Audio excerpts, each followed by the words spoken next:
pastinya kabarnya semuanya luar biasa. Amin. Kita mau merayakan harinya Tuhan. Kita siap untuk memuji Tuhan. Amin. Menyembah Tuhan, meninggikan nama Tuhan. Yuk kita mau naikkan satu pujian. Ku naikkan syukurku. Yeay, haleluya.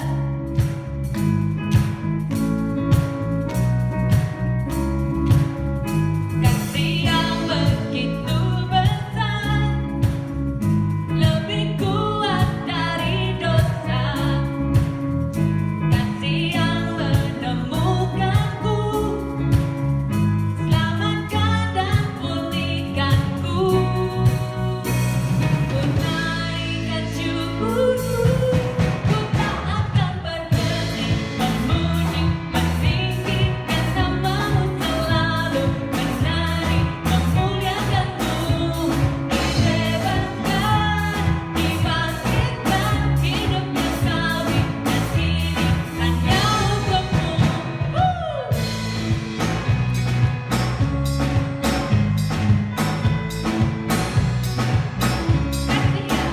Kasih yang begitu besar, lebih kuat dari dosa.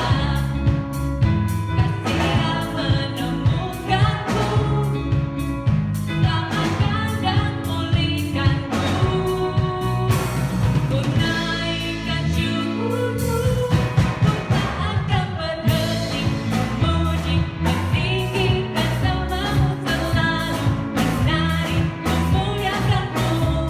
Dibebaskan, dibangkitkan, hidup yang kau berikan kini hanya untukmu.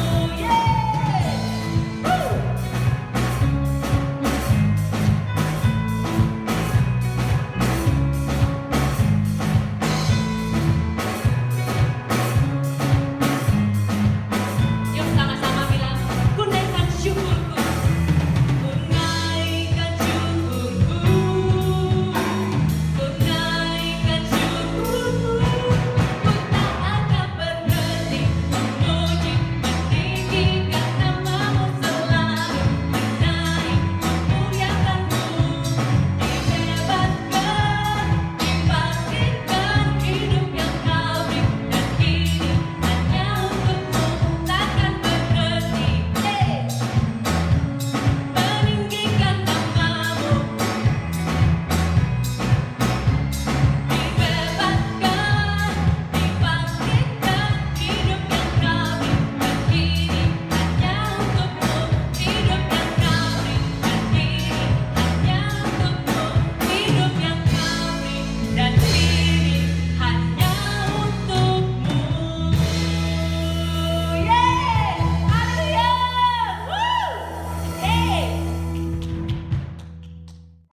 Haleluya. Kami mau lebih lagi menyembah-Mu Tuhan, memuji-Mu Tuhan dengan segenap hati kami. Engkau Allah yang kudus, kudus, kudus namamu. Oh, haleluya, haleluya. Terima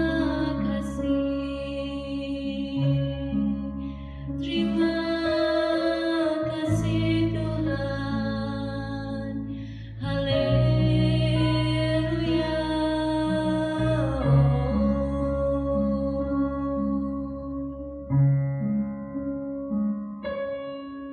Ku masuk ruang Maha Kudus dengan darah anak domba. Ku masuk dengan hati tulus, menyembah Yang Maha Kuasa. Ku masuk ruang Maha Kudus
sungguh bersyukur Tuhan. Tak pernah berhenti-hentinya kami mengucap syukur. Engkau baik, sangat baik. Engkau memelihara kami, Engkau menjaga kami. Kami mau terus belajar Tuhan, untuk merendahkan hati kami, taat kepada perintah-Mu Tuhan. Belajar menjadi murid yang baik Tuhan. Ampuni kami Tuhan, bila kami melakukan hal-hal yang tidak baik di hadapan. Kami merindukan Engkau selalu ada menyertai kami. Kami merindukan selalu Engkau melawat kami. Jangan pernah tinggalkan kami. Roh Kudus adalah buat kami, dampingi kami. Terima kasih Tuhan. Kami rindu hidup lebih lagi dalam firman-Mu, menjadi pelaku firman-Mu, agar hidup kami senantiasa boleh menjadi berkat dimanapun kami berada. Terima kasih Tuhan. Terima kasih Tuhan Yesusku. Engkau sangat baik. Haleluya. Amin.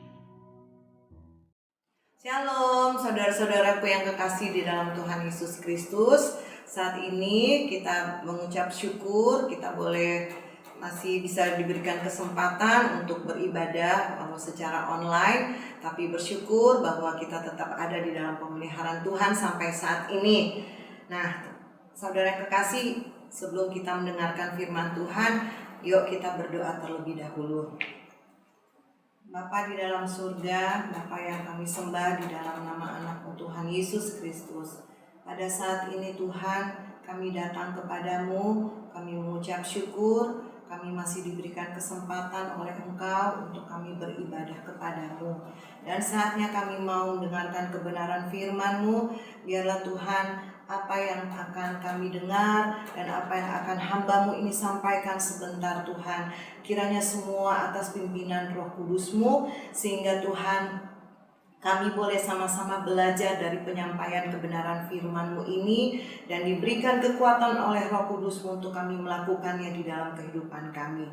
Terpujilah nama-Mu, di dalam nama Tuhan Yesus Kristus kami sudah berdoa. Amin. Nah, sekarang kita akan melihat satu cerita di dalam Alkitab kita, di dalam 1 Samuel 1 ayat 1 sampai 23.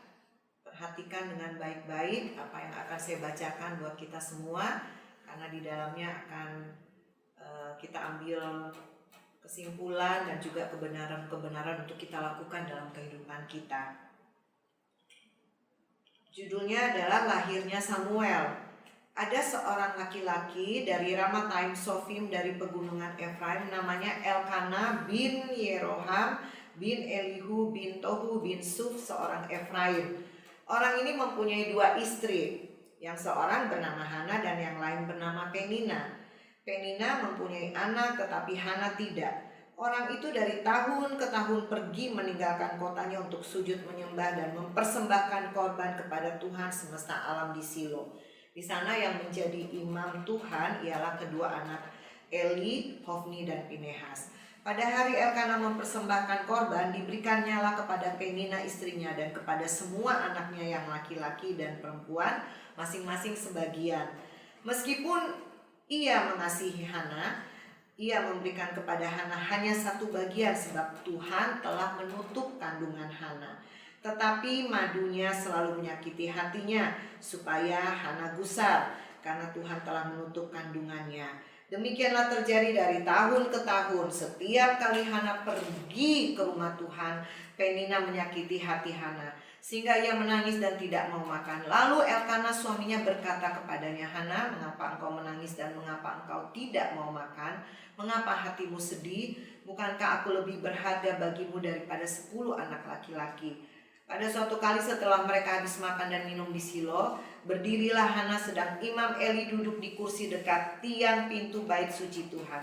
Dan dengan hati pedih, ia berdoa kepada Tuhan sambil menangis terseduh-seduh. Kemudian bernasarlah ia, katanya, Tuhan semesta alam, jika sungguh-sungguh engkau memperhatikan sengsara hambamu ini, dan mengingat kepadaku dan tidak melupakan hambamu ini, tetapi memberikan kepada hambamu ini seorang anak laki-laki, maka aku akan memberikan dia kepada Tuhan untuk seumur hidupnya, dan pisau cukur tidak akan menyentuh kepalanya. Ketika perempuan itu terus-menerus berdoa di hadapan Tuhan, maka Eli mengamat-amati mulut perempuan itu. Dan karena Hana berkata-kata dalam hatinya dan hanya bibirnya saja bergerak-gerak, tetapi suaranya tidak kedengaran, maka Eli menyangka perempuan itu mabuk. Lalu kata Eli kepadanya, berapa lama lagi engkau berlaku sebagai orang mabuk? Lepaskanlah dirimu daripada mabukmu. Tetapi Hana menjawab, bukan tuanku, aku seorang perempuan yang sangat bersusah hati. Anggur ataupun minuman yang memabukkan tidak kuminum, melainkan aku mencurahkan isi hatiku di hadapan Tuhan. Janganlah anggap hambamu ini seorang perempuan dursila, sebab karena besarnya cemas dan sakit hati aku berbicara demikian lama. Dalam ayat 17 jawab Eli, pergilah dengan selamat, dan Allah Israel akan memberikan kepadamu apa yang engkau minta daripadanya. Sesudah itu berkatalah perempuan itu, biarlah hambamu ini mendapat belas kasihan daripadamu. Lalu keluarlah perempuan itu, ia mau makan dan mukanya tidak muram lagi. Keesokan harinya bangunlah mereka itu pagi-pagi, lalu sujud menyembah di hadapan Tuhan. Kemudian pulanglah mereka ke rumahnya di Rama. Ketika Elkana bersetubuh dengan Hana istrinya, Tuhan ingat kepadanya. Maka setahun kemudian mengandunglah Hana dan melahirkan seorang anak laki-laki. Ia menamai anak itu Samuel, sebab katanya, aku telah memintanya daripada Tuhan. Elkana laki-laki itu pergi dengan seisi rumahnya mempersembahkan korban sembelihan tahunan dan korban nasarnya kepada Tuhan.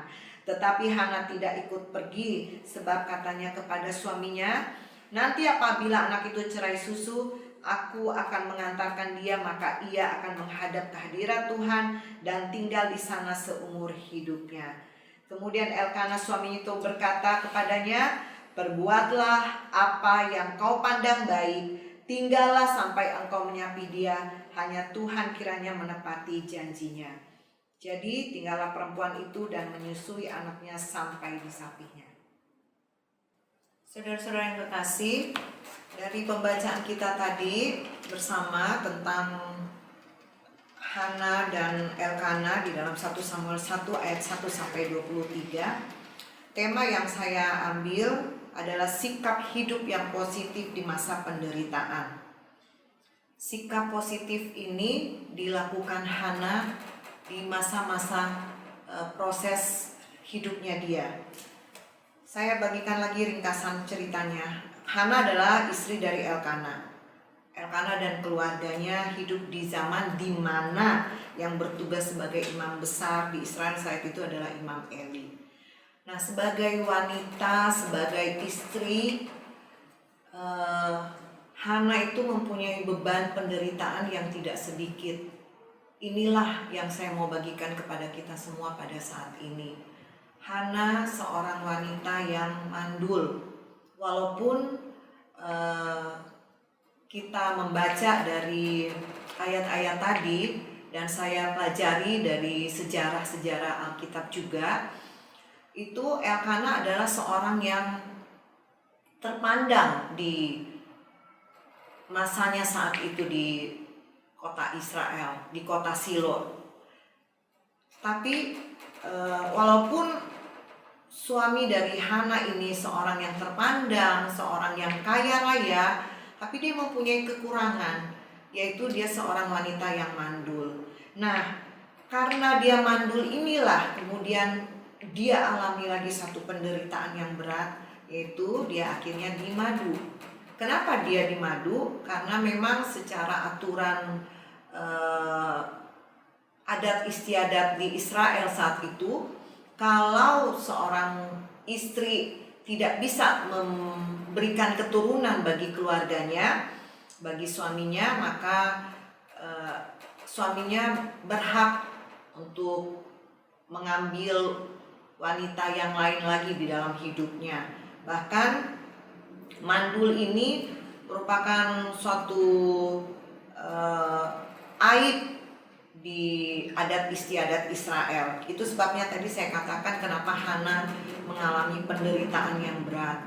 Jadi dia sudah mandul, kemudian dia dimadu, dan karena madunya bisa memberikan keturunan, akhirnya penderitaan lagi buat Hana. Madunya merasa sombong, merasa bisa, merasa lebih dari Hana. Itu sebabnya dia melakukan Hana sebagai perempuan yang sering, sebagai perempuan yang tidak ada apa-apanya, sebagai perempuan yang tidak bisa memberikan keturunan. Itu sebabnya kesempatan buat Penina, istri kedua daripada Elkana, habis-habisan. Bahkan di dalam ayatnya yang ke-6 dikatakan, tetapi madunya selalu menyakiti hatinya supaya ia gusar karena Tuhan telah menutup kandungannya. Demikianlah terjadi dari tahun ke tahun. Setiap kali Hana pergi ke rumah Tuhan, Penina, madunya Hana menyakiti hati Hana sehingga ia menangis dan tidak mau makan. Ini yang saya katakan penderitaan Hana, bertubi-tubi, bahkan boleh dibilang penderitaan yang sangat lengkap. Tapi dari kisah ini yang ingin saya bagikan dan juga tekankan buat kita semua bahwa Hana akhirnya mengalami mujizat dari Tuhan. Karena apa? Karena Hana tidak menyerah dengan keadaan, dengan kondisi yang dia alami. Baik persoalan-persoalan yang dia alami, dari olokan-olokan Penina dan lain sebagainya. Tapi justru Hana memilih berserah kepada Tuhan. Nah, sikap positif apa yang Hana lakukan? Yang pertama adalah Hana mencari Tuhan dan menyerahkan persoalan hidupnya kepada Tuhan. Saya ingat satu ayat di dalam Alkitab kita, di dalam Mazmur 121. Kita baca bersama-sama Mazmur 121 ayat 1 sampai dengan ayatnya yang ketiga. Aku melayangkan mataku ke gunung-gunung, dari manakah akan datang pertolonganku? Pertolonganku ialah dari Tuhan yang menjadikan langit dan bumi. Ia tak akan membiarkan kakimu goyah, penjagamu tidak akan terlelap. Mazmur 121 mengisahkan tentang Raja Daud, di mana dia mengalami satu tekanan juga sama yang dialami oleh Hana. Tekanan Raja Daud saat itu adalah dia selalu dikejar-kejar oleh Saul. Bahkan Saul menganggap Daud itu adalah musuh bebuyutannya, sehingga yang ada di pikiran Saul saat itu adalah bagaimana caranya bisa membunuh Daud. Dan ini adalah suatu tekanan yang besar, sampai akhirnya Daud menuliskan Mazmur ini. Dia katakan begini, aku melayangkan mataku ke gunung-gunung, dari manakah akan datang pertolonganku? Pertolonganku ialah dari Tuhan yang menjadikan langit dan bumi. Ia tak akan membiarkan kakimu goyah, penjagamu tidak akan terlelap. Puji Tuhan. Kalau Raja Daud boleh berkata ini di dalam Mazmur 121 ayat 1 sampai 3, maka sebagai hamba Tuhan saya juga mau menghimbau kepada kita sama seperti Hana. Sikap positif pertama yang diambil Hana yaitu mencari Tuhan dan menyerahkan persoalan hidupnya kepada Tuhan.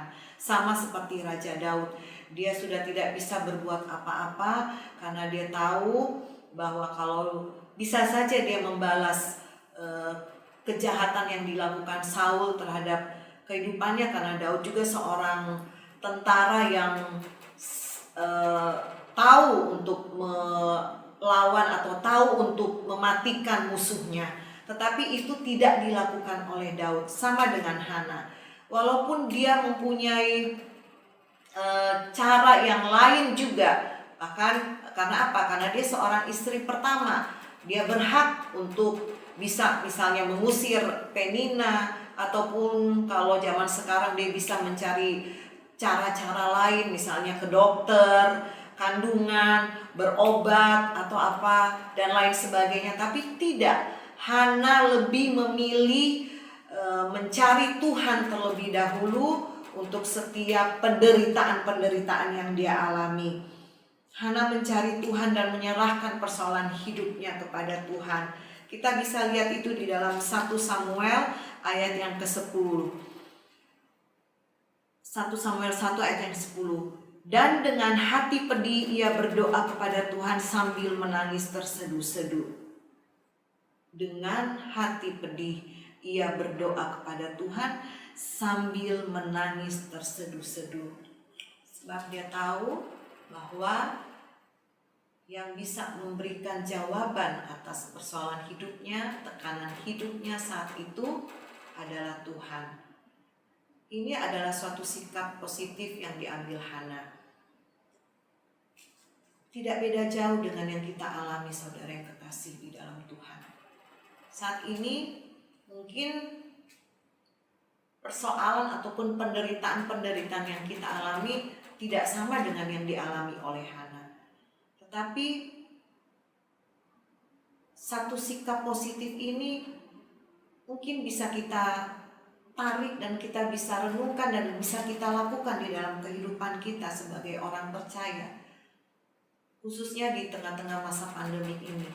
Saya percaya bukan hanya saya yang mengalami hal-hal yang tidak mengenakan di mana kita mengalami masa-masa pandemik ini karena COVID-19 ini dari Maret kita alami suatu ketakutan yang luar biasa.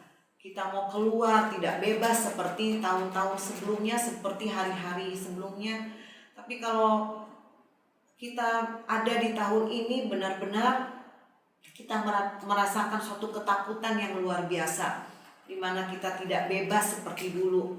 Kemana-mana kita harus mawas diri, kita harus berhati-hati, karena jangan-jangan orang yang kita temui takutnya membawa virus COVID ini, sehingga itu tadi saya katakan tidak bebas, tidak seperti dulu. Nah, Hana juga mengalami tekanan-tekanan ini, tetapi sungguh suatu teladan yang baik sekali yang diberikan oleh Hana lewat kisah hidupnya, yaitu sikap positif. Pertama, dia mencari Tuhan dan menyerahkan persoalan hidupnya kepada Tuhan. Sama dengan Raja Daud di dalam Mazmur 121 ayat 1-3, bahwa Daud mengakui pertolongannya ialah datang dari Tuhan yang menjadikan langit dan bumi. Biarlah ini juga boleh memotivasi kita semua, jemaat Tuhan GPKD Victory. Biar kalau maksud saya di saat kita mengalami tekanan-tekanan, penderitaan-penderitaan, yang utama, yang terbaik kita ambil langkah adalah kita datang mencari Tuhan dan menyerahkan semua persoalan hidup kita kepada Tuhan. Karena kita tahu bersama hanya Tuhanlah yang sanggup memberikan jalan keluar untuk setiap problem hidup kita, untuk setiap masalah hidup kita. Begitu juga sikap positif hidup yang kedua yang dilakukan oleh Hana adalah berdoa dengan tidak jemu-jemu. Kita lihat kembali di dalam 1 Samuel pasal yang 1 tadi. Hana melakukan sikap positif yang kedua yang bisa saya bagikan kepada kita semua, terdapat di dalam ayat yang ke-12. Dikatakan di sini, perempuan itu terus-menerus berdoa di hadapan Tuhan. Perempuan itu terus-menerus berdoa di hadapan Tuhan. Sekali lagi saya katakan, perempuan itu terus-menerus berdoa di hadapan Tuhan. Berdoa dengan tidak jemu-jemu. Ini sikap positif kedua yang diambil oleh Hana, yang dilakukan oleh Hana di dalam hidupnya, mengatasi setiap tekanan-tekanan hidupnya. Kita bisa bandingkan di dalam Lukas 18 ayatnya yang pertama. Lukas 18 ayatnya yang pertama sampai dengan ayat yang ke-8, saya bacakan dengan cepat kepada kita semua. Perumpamaan tentang hakim yang tidak benar. Yesus mengatakan suatu perumpamaan kepada mereka untuk menegaskan bahwa mereka harus selalu berdoa dengan tidak jemu-jemu. Katanya, dalam sebuah kota ada seorang hakim yang tidak takut akan Allah dan tidak menghormati seorang pun.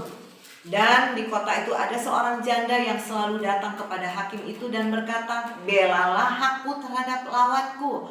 Beberapa waktu lamanya hakim itu menolak, tetapi kemudian ia berkata dalam hatinya, "Walaupun aku tidak takut akan Allah dan tidak menghormati seorang pun, namun karena janda ini menyusahkan aku, baiklah aku membenarkan dia supaya jangan terus saja ia datang dan akhirnya menyerang aku." Camkanlah apa yang dikatakan hakim yang lalim itu. Tidakkah Allah akan membenarkan orang-orang pilihannya yang siang malam berseru kepadanya? Dan adakah ia mengulur-ulur waktu sebelum menolong mereka?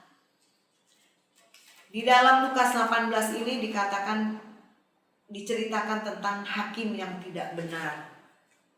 Seorang hakim yang tidak benar atau seorang hakim yang mungkin melakukan perkara-perkara yang semestinya tidak dibela tetapi dia bela, atau juga perkara-perkara yang tidak benar tapi dia bela dan lain sebagainya. Nah, tetapi karena ada datang seorang perempuan, seorang wanita, seorang janda yang meminta supaya kasusnya, supaya masalahnya ini boleh diselesaikan. Dengan cara apa? Janda ini terus menerus datang kepada hakim itu, "Belalah hakku." Mungkin besoknya lagi datang perempuan ini kepada hakim itu, berjumpa lagi, "Tolong bela hak saya, tolong selesaikan perkara saya." Nah, beberapa waktu lamanya hakim itu menolak. Tetapi kemudian dia berkata, "Walaupun aku tidak takut akan Allah dan tidak menghormati seorang pun, tapi daripada janda ini terus menerus datang menyusahkan aku, lebih baik saya bela perkaranya." Nah, ini yang dilakukan oleh Hana. Sebab apa? Kenapa dia lakukan sikap positif ini? Karena dia tahu siapa Tuhannya. Tuhan yang pasti membela perkaranya. Nah, buat kita, sudah berapa lama kita ikut Tuhan? Saudara yang kekasih, sudah berapa banyak kebenaran firman Tuhan yang kita dapati? Kita tahu bahwa satu-satunya yang dapat menyelesaikan setiap permasalahan hidup kita hanyalah Tuhan kita, Yesus Kristus. Itu sebabnya saya kembali membagikan atau mengingatkan kepada kita dan juga menghimbau bahwa sikap positif Hana yang kedua bisa sangat baik untuk kita lakukan dalam hidup kita di saat kita mengalami krisis, di saat kita mengalami persoalan-persoalan hidup, tekanan-tekanan apapun yang kita alami. Yakinlah kalau kita sering-sering datang kepada Tuhan, kita datang dengan hati yang sungguh-sungguh meminta kepada Tuhan dan yakin sepenuhnya bahwa hanya Tuhanlah yang sanggup memberikan jalan keluar untuk masalah hidup kita. Walaupun secara manusia mungkin kita bisa saja kita ceritakan kepada orang lain, tapi di sini saya mau himbau kepada kita, lebih baik kita datang kepada Tuhan terlebih dahulu. Lebih baik kita utamakan Tuhan terlebih dahulu. Sama di dalam Kisah Lukas 18 ayat 1 sampai ayat yang ke-8 tadi yang sudah kita baca. Seperti hakim yang lalim, yang tidak tahu kebenaran, tetapi karena janda ini terus menerus minta supaya perkaranya dibela, sama seperti Hana. Dia tahu datang kepada Tuhannya yang pasti membela. Kalau Hana terus menerus datang menceritakan, maka Hana mendapat jawaban daripada Tuhan. Itu sebabnya Bapak Ibu yang kekasih dalam Tuhan, 2 poin ini yang bisa saya bagikan kepada kita semua. Kalau kita mengalami tekanan-tekanan, kita mengalami penderitaan, kita mengalami masalah-masalah yang berat, yang secara manusia mungkin kita tidak tahu mau menceritakan kepada siapa. Walaupun juga kita ada cara untuk menceritakan baik kepada sahabat atau keluarga kita. Tapi saya mau katakan bahwa jawaban dari Tuhan itulah yang terbaik daripada kita mencari jawaban atau jalan keluar untuk setiap persoalan hidup kita kepada orang lain. Puji Tuhan, Bapak Ibu yang kekasih di dalam Tuhan, mari kita lakukan ataupun kita ikuti teladan daripada Hana ini. Dia mencontohi atau dia mengambil satu sikap positif yang luar biasa. Sebagai hamba Tuhan, saya hanya bisa kembali mengingatkan bahwa apa yang Hana lakukan, langkah-langkah apa yang Hana lakukan, itulah yang terbaik, itulah yang sesuai dengan kehendak Tuhan. Tuhan ingatkan kepada saya lagi satu ayat di dalam Yeremia 17, kita baca, bisa juga menjadi ayat terakhir kita di dalam pembahasan saya pada saat ini. Yeremia pasal yang ke-17 dikatakan begini, ayat 7 dan ayat yang ke-8. Ayat 5 sampai ayat yang ke-8. Beginilah firman Tuhan, terkutuklah orang yang mengandalkan manusia, yang mengandalkan kekuatannya sendiri, dan yang hatinya menjauh daripada Tuhan. Ia akan seperti semak bulus di padang belantara. Ia tidak akan mengalami datangnya keadaan baik. Ia akan tinggal di tanah angus di padang gurun, di negeri padang asin yang tidak berpenduduk. Diberkatilah orang yang mengandalkan Tuhan, yang menaruh harapannya pada Tuhan.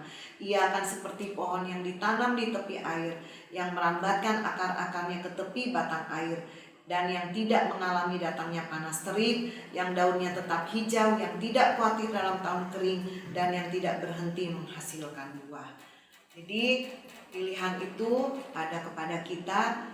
Tuhan katakan di dalam Yeremia 17 ini, terkutuklah orang yang mengandalkan manusia, yang mengandalkan kekuatannya sendiri, dan yang hatinya menjauh daripada Tuhan.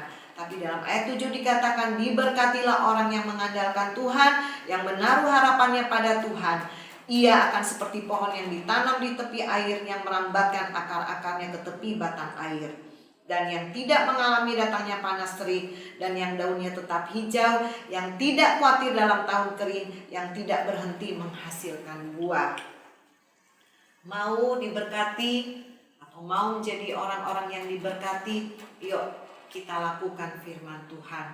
Saat engkau ada masalah, saat engkau mengalami persoalan, tekanan-tekanan seperti yang Hana alami tadi, dia seorang wanita yang mandul, bahkan karena dia mandul, dia dimadu, suaminya memperistri wanita lain, dan wanita ini karena mempunyai kelebihan dari Hana, yaitu mempunyai keturunan yang saat itu Hana tidak bisa berikan kepada suaminya, sehingga akhirnya Hana mendapat jawaban dari Tuhan. Karena apa?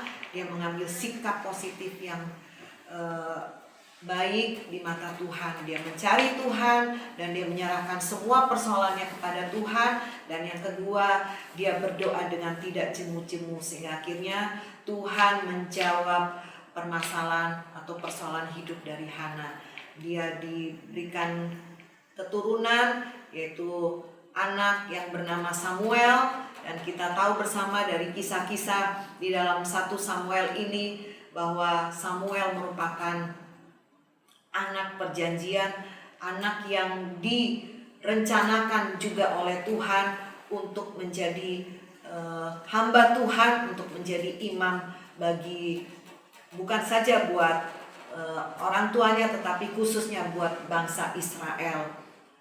Puji Tuhan, ini saja yang bisa saya bagikan kepada kita semua, bahwa sekali lagi saya ingatkan, saat kita mengalami persoalan-persoalan, tekanan-tekanan hidup, apapun itu yang mendatangi kehidupan kita, karena selama kita hidup, proses hidup itu tidak akan pernah habis-habisnya.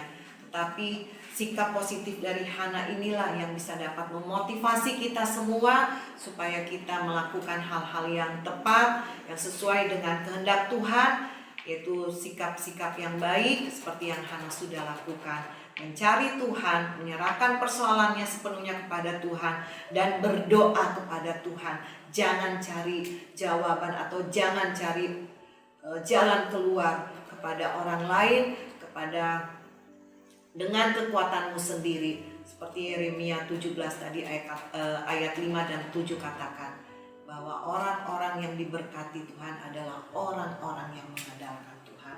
Puji Tuhan, sampai di sini saja saya bisa bagikan kebenaran firman Tuhan untuk kita semua. Kiranya kita diberikan kekuatan oleh Tuhan untuk kita melakukan hal-hal yang baik ini lewat kebenaran-kebenaran yang sudah saya bagikan kepada kita semua. Puji Tuhan, mari kita berdoa. Tuhan Yesus, pada saat ini kami mengucap syukur bahwa Tuhan, apa yang sudah kami dengar tadi lewat penyampaian kebenaran firman-Mu dan apa yang sudah hamba bagikan tentang kisah Hana, biarlah Tuhan ini boleh memotivasi kami, dan hamba memohon kepadamu Tuhan, sebagai hamba-Mu, kiranya Roh Kudus-Mu memberikan kekuatan, kesanggupan bagi kami, buat hamba juga khususnya, dan buat sidang jemaat GPKDI Victory, biar diberikan kekuatan, kemampuan untuk melakukan kebenaran firman-Mu yang sudah hamba bagikan pada saat ini. Mereka dimampukan untuk mengambil suatu sikap positif, sama seperti Hana, mengambil sikap positif di saat persoalan hidup melanda kehidupannya, tekanan-tekanan, penderitaan-penderitaan yang dia alami. Dia datang mencari Tuhan dan dia berdoa kepada Engkau dengan tidak jemu-jemu, dengan tidak berkeputusan. Oleh sebab itu Tuhan, mampukan kami sebagai anak-anak-Mu Tuhan untuk dapat melakukan kebenaran firman-Mu saat ini. Terpujilah nama-Mu Tuhan.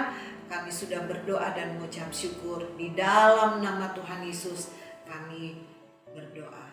Amin.